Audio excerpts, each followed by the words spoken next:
اعوذ باللہ من الشیطان اللعین الرجیم بسم اللہ الرحمن الرحیم الحمد للہ الذی ہدانا لہذا وما كنا لنہتدی لولا ان ہدانا اللہ لقد جاءت رسل ربنا بالحق الصلاة والسلام علی اشرف الانبیاء والمرسلین حبیب الہ العالمین محبوب رب المشرقین جد الامامین السبتین الحسن والحسین ابی القاسم محمد اللہم صلی علی محمد وآل محمد وعلی آلہ الطیبین الطاہرین المعصومین المظلومین المنتخبین المنتجبین اما بعد فقد قال اللہ تبارک و تعالی فی القرآن الحمید وهو اصدق الصادقین وقوله الحق بسم اللہ الرحمن الرحیم یا ایہا الذین آمنوا کتب علیکم الصیام کما کتب علی الذین من قبلکم لعلکم تتقون۔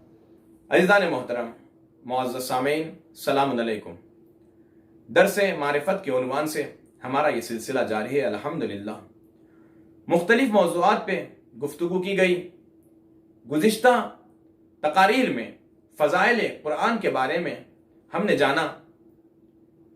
اب ایک قدم آگے بڑھاتے ہوئے فضائل قرآن کے بعد فضائل تلاوت قرآن کے بارے میں قرآن اور احادیث معصومین کی روشنی میں کچھ معرفت حاصل کریں گے۔ سب سے پہلے ہمیں یہ جاننے کی ضرورت ہے کہ تلاوت کا انداز کیسا ہونا چاہیے، تلاوت کس طریقے سے ہمیں کرنا ہے۔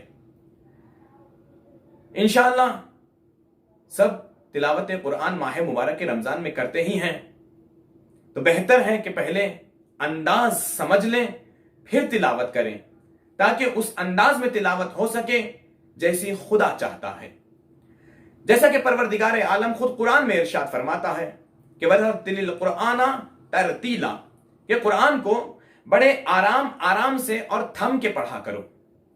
اور اسی ضمن میں معصوم کی یہ حدیث بھی ہماری نظر میں ہے کہ امام جعفر صادق آل محمد علیہ السلام ارشاد فرماتے ہیں کہ میں نے اپنے والد سے، آبا و اجداد سے یہ حدیث نقل کی، اور میرے آبا و اجداد نے مولا امیر المومنین علی ابن ابی طالب سے، اور مولا امیر المومنین نے رسول اکرم صلی اللہ علیہ وآلہ وسلم سے، کہ ایک شخص آیا بارگاہ رسالت مآب میں اور سوال کرنے لگا، یا رسول اللہ ورتل القرآن ترتیلا کا مطلب اور مفہوم کیا ہے، معنی کیا ہے، مجھے سمجھائیے۔ رسول نے ارشاد فرمایا کہ اس کا معنی اور مفہوم یہ ہے کہ قرآن بڑے آرام سے پڑھو، تھم کے پڑھو، جہاں پر خدا نے رکنے کا حکم دیا ہے وہاں رکو۔ قرآن کو اس انداز میں مت پڑھو جیسے شاعر شاعری کے انداز میں تن پڑھا کرتے ہیں۔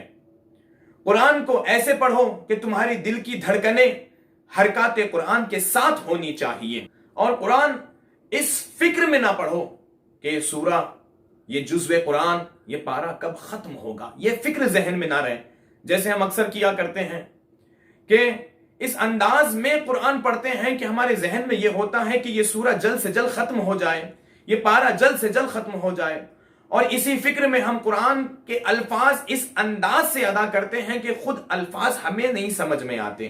جب الفاظ نہیں سمجھ میں آئیں گے تو پھر مفہوم اور معنی اور خدا کیا فرمانا چاہتا ہے وہ مفہوم سمجھنا ہمارے بس کی بات نہیں۔ لہٰذا رسول نے فرمایا جیسے احکام قرآن پڑھنے کے ہے کہ کہاں پر رکنا واجب ہے وہاں پر رکو، تھم کے پڑھو، معنی سمجھو، مفہوم سمجھو، تدبر کرو، غور و فکر کرو۔ اور ایک حدیث میں امام جعفر صادق علیہ السلام ارشاد فرماتے ہیں، یہ روایت امام سے نقل ہے کہ ابو بصیر امام کی خدمت میں حاضر ہوئے اور سوال کیا، اے فرزند محمد مصطفیٰ، اے فرزند علی و زہرا، کیا میں ایک شب میں ختم قرآن کروں؟ فرزند رسول نے جواب دیا نہیں۔ پھر سوال ہوا، کیا 2 شب میں تمام کروں؟ پھر فرزند مصطفیٰ نے کہا ہرگز نہیں۔ پھر سوال کیا میں 3 شبوں میں قرآن تمام کروں؟ امام نے اپنے دست مبارک سے اشارہ کیا، کہا ابو بصیر ہاں، 3 شبوں میں قرآن کو ختم کرو، اس انداز سے کہ بڑے تھم کے آہستہ فکر کے ساتھ پڑھو، تاکہ قرآن کی تلاوت کا جو فائدہ ہے وہ تمہیں حاصل ہو سکے۔